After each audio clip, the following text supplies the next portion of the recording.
Hello, friend. I'm gonna review a movie that many people will agree was a different concept for the time. Most slasher films were slash slash slash kill kill kill, take out the murderer and find out who he is in the end. In this one, you know who it is from the beginning. His name is Fred Krueger. And guess what? This is the movie that built up a big franchise. And what did I like about this film? It's that it was a different concept from the typical slasher film. It was a man that attacked you in your dreams. Kind of like a dream boogeyman or something like that. It was different concept. It was a concept that only Wes Craven could have come up with. Let's just be honest. And another thing I liked about the film was that everybody was having the same dream about the same boogeyman. Boogeyman was Fred Krueger, of course, and he was getting revenge for what the parents of these teenagers did. He presumed himself innocent. They thought he was guilty of sin. Well, looking at the backstory, he's not completely innocent. Not completely guilty either, in my opinion. Though, more like he was accused of killing children, and I don't think he killed any children, but he molested them. Yeah, pretty much everything Michael Jackson was accused of. But so they lit him on fire and pretty much turned him into a human barbecue. But the one thing that he probably said, and I'm going to say this, is, I'm going to get your kids.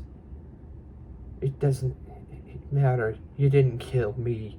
I made a deal with the devil. I'm going to get your kids. That's what I'm feeling. That's the feeling I get there. And in the end, he's a very much a sadistic murderer. He took no qualms in turning Tina into a human butcher shop. Yeah. And they blamed Rod for that, when in fact he was just trying to protect her. Well, in the end, Rod also gets killed. Freddy grabs the sheet, puts it around his neck, and then, hey! That's what happened. And I'll tell you, another thing is, it didn't go too far off the rails anywhere. Everything seemed to fit together, and I will tell you this: one of the most gruesome kills was Glenn going into the mattress and then, woo, like a blender. Ouch.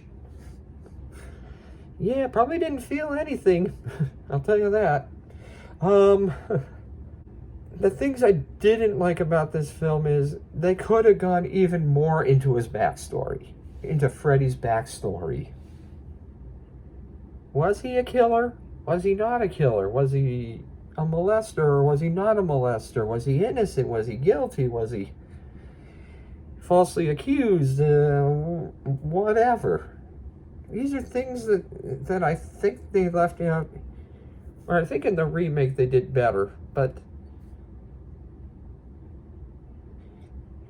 this was new for its time, and I didn't think they think they needed to go that far into that.